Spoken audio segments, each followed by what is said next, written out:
Nama lengkap Luqman Hakim ialah Luqman bin Anka bin Sadun. Ada juga yang mengatakan namanya adalah Ibnu Ba'ur bin Nahir bin Azir. Luqman bin Aura bin Nahur bin Tarik adalah nama lengkap Luqman menurut Qurtubi. Menurut Dr. Abdullah Al-Ghamidi, Luqman hidup sebelum zaman Nabi Daud. Menurutnya, Luqman hidup sezaman dengannya. Sa'id Ibnul Musayyad juga berpendapat bahwa Luqman berasal dari Sudan, Mesir.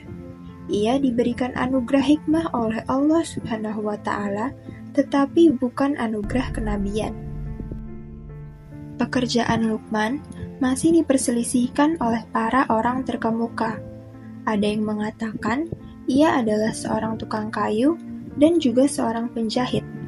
Pekerjaan lain yang ditekuni oleh Luqman adalah menggembala kambing-kambing.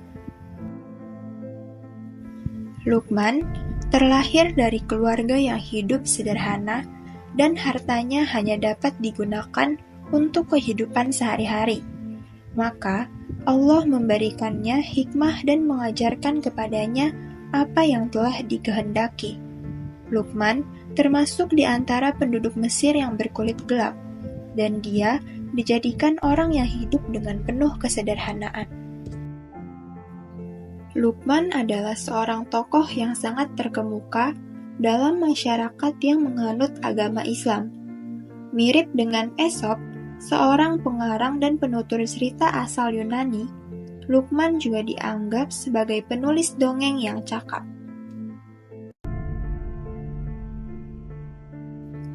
Di dalam Al-Quran surat ke-31, Luqman dianggap sebagai orang arif yang banyak membuat peribahasa.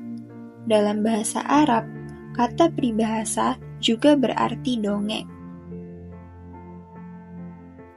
Suatu ketika, Luqman diminta menyajikan makanan terbaik untuk tamu. Yang disajikan hanya lidah dan hati, karena menurutnya tiada makanan yang lebih baik daripada lidah dan hati yang baik. Kedua kalinya, Luqman disuruh menyajikan makanan yang paling buruk.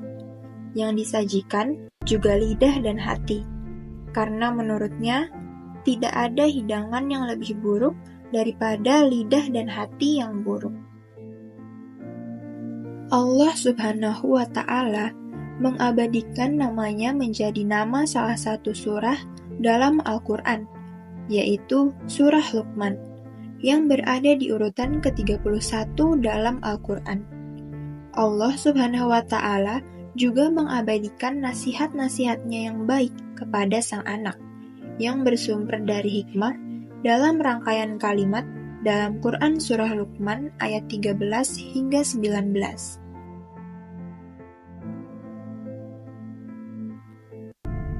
Ayat 13. Dan ingatlah ketika Luqman berkata kepada anaknya, di waktu ia memberi pelajaran kepadanya, "Hai anakku, janganlah kamu mempersekutukan Allah. Sesungguhnya mempersekutukan Allah adalah benar-benar kedzaliman yang besar." Ayat 14. Dan kami perintahkan kepada manusia untuk berbuat baik kepada dua orang ibu bapaknya. Ibunya telah mengandung dalam keadaan lemah yang bertambah-tambah, dan menyapihnya dalam 2 tahun. Bersyukurlah kepadaku dan kepada dua orang ibu bapakmu, hanya kepadakulah kembalimu.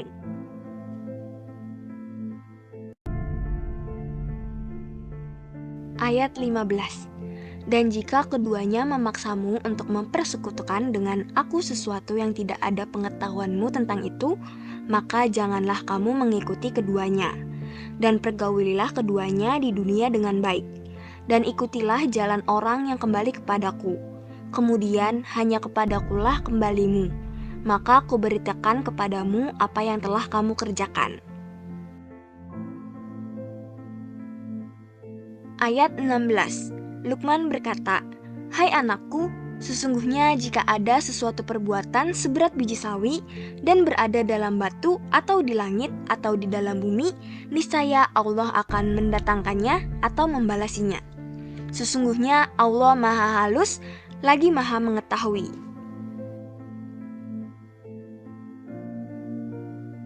Ayat 17. Hai anakku, dirikanlah sholat dan suruhlah manusia mengerjakan yang baik, dan cegahlah mereka dari perbuatan yang mungkar, dan bersabarlah terhadap apa yang menimpa kamu. Sesungguhnya yang demikian itu termasuk hal-hal yang diwajibkan oleh Allah. Ayat 18. Dan janganlah kamu memalingkan mukamu dari manusia karena sombong, dan janganlah kamu berjalan di muka bumi dengan angkuh.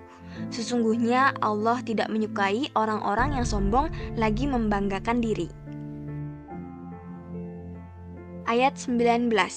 Dan sederhanalah kamu dalam berjalan, dan lunakkanlah suaramu. Sesungguhnya seburuk-buruk suara ialah suara keledai. Quran Surat Luqman ayat 13-19. Dalam sastra Melayu, nama Luqman dikenal luas. Yang terpenting terdapat hikayat khusus yang menceritakan tentang Luqman, yaitu hikayat Luqman Hakim. Hikayat ini dimulai dengan menceritakan bahwa beberapa pendeta menganggap Luqman sebagai nabi. Ada juga yang menganggapnya sebagai wali Allah. Hikayat ini disusul oleh nasihat Luqman kepada anaknya yang terkandung pada Quran Surat Luqman ayat 13-19.